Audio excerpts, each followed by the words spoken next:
Hello दोस्तों, आप सभी का एक बार फिर से स्वागत है धस्माना इंग्लिश क्लासेस में। दोस्तों, आज के इस वीडियो लेक्चर में हम कवर करने वाले हैं फिगर्स ऑफ स्पीच पर्सोनिफिकेशन को। पर्सोनिफिकेशन का हिंदी अर्थ होता है मानवीयकरण अलंकार। अब भाई बात आती है कि एग्जाम्स में हम कैसे पहचान पाएंगे कि इन लाइन्स में पर्सोनिफिकेशन फिगर्स ऑफ स्पीच है या नहीं है। तो इसके लिए आप मेरी बात पर ध्यान दीजिए।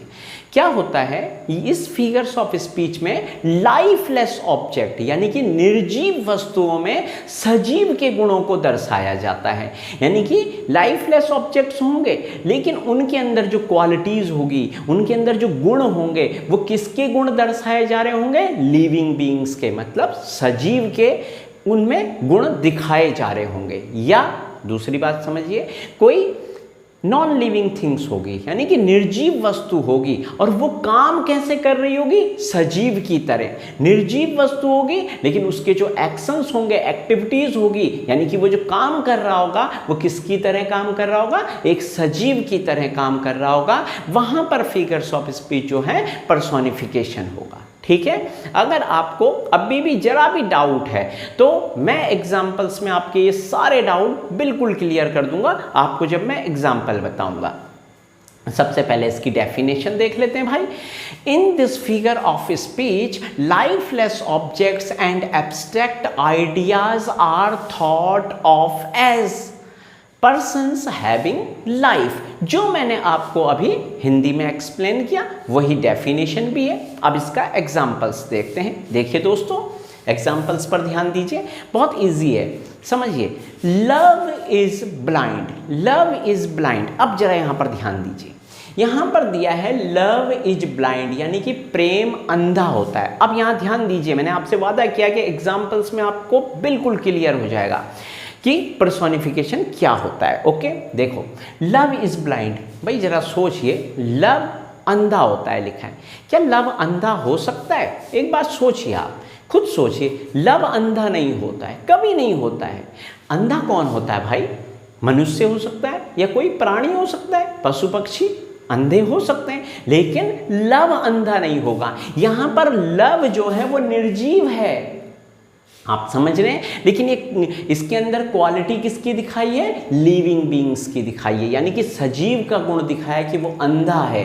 तो आप समझ लेंगे दोस्तों, ये पर्सोनिफिकेशन है। समझ रहे हैं? एक बात और ध्यान रखो, इस तरह के इस फिगर्स ऑफ स्पीच में जो नाउन होगा, ठीक है, कई बार वो नाउन होगा जो, कई बार वो सब्जेक्ट भी बन जाता है, सब्जेक्ट का काम भी करता है, तो पीछे वर्ब दी होगी। अगर पीछे विशेषण दिया होगा तो आप समझ लेंगे वो नाउन का काम कर रहा है। तो ये जैसे ये नाउन है यहाँ पर, ठीक है, ये भाववाचक संज्ञा है, एब्स्ट्रैक्ट नाउन है लव जो है। तो लव क्या है? एक नाउन है और इसके पीछे जो है सजीव का गुण दिखाया होगा। आगे नाउन दिया होगा और उस नाउन के पीछे जो उसकी क्वालिटी दी होगी वो एक सजीव की क्वालिटी दी होगी। नेक्स्ट एग्जांपल देखिएगा। Opportunity knocks at the door but once. अब यहां पर समझिए, अपॉर्चुनिटी, अपॉर्चुनिटी क्या है भाई? अवसर। और अवसर काम क्या कर रहा है? खटखटा रहा है। देखिए, नॉन लिविंग थिंग्स है यानी कि निर्जीव वस्तु है, निर्जीव चीज है, लेकिन काम क्या कर रहा है? खटखटाने का। भाई दरवाजा कौन खटखटा सकता है? कोई ह्यूमन बीइंग खटखटा सकते हैं, मनुष्य खटखटाएगा, निर्जीव वस्तु तो नहीं खटखटाएगी। यहां पर दिया है कि कौन दरवाजा खटखटा रहा है? अपॉर्चुनिटी, अर्थात अवसर दरवाजा खटखटाता है, ठीक है। और बट, यहां पर बट का मतलब है ओनली, वंस माने एक बार, अर्थात दरवाजा जो है अवसर एक बार खटखटाता है। तो यहां पर अवसर निर्जीव है और वो काम किसकी तरह कर रहा है? सजीव की तरह काम कर रहा है। तो यहां पर फिगर्स ऑफ स्पीच पर्सोनिफिकेशन होगा। ओके, नेक्स्ट समझिए इसी चीज को। ये जो है टॉमस ग्रे की एक वेल नॉन एलेजी है, तो उसकी ये पंक्तियां हैं। देखिए इस लाइंस को समझिएगा। Let not ambition mock their useful toils. समझिए क्या कहता है? कहता है लेट नॉट, मत दो। अब यहां पर नाउन क्या है? एम्बिशन, यानी कि महत्वाकांक्षा को मत दो। मॉक माने मजाक बनाना। अब देखिए, मजाक कौन बनाता है? मजाक मनुष्य बनाता है ना। भाई सजीव बनाता है, ठीक है। निर्जीव वस्तु तो मजाक नहीं बना सकती है। तो यहाँ पर जो है नॉन लिविंग थिंग्स है और इसमें गुण किसका दिखाया हुआ है? सजीव का मजाक उड़ाना। तो यहाँ पर फिगर ऑफ स्पीच क्या है? पर्सोनिफिकेशन है। मैं लाइन का पूरा आपको अर्थ बताऊं। लेट नॉट एम्बिशन, मत दो महत्वाकांक्षा को, क्या मत करने दो भाई? मॉक, मजाक मत बनाने दो। देयर यूजफुल, देयर माने उन लोगों के, यूजफुल टॉयल्स, टॉयल्स का मतलब होता है कठोर परिश्रम, जो उन्होंने परिश्रम किया है उसका मजाक मत बनाने दो महत्वाकांक्षा को। तो यहाँ पर फिगर ऑफ स्पीच पर्सोनिफिकेशन है।